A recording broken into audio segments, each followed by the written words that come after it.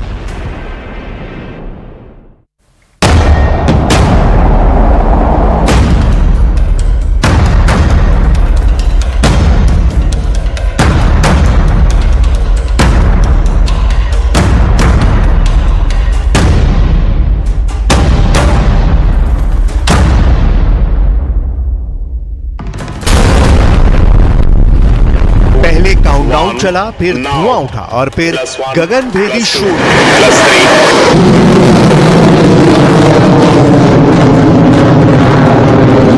जिसके साथ आसमान को चीरते हुए दिखी भारत को समुद्री अखाड़े में अजय बनाने वाली मिसाइल।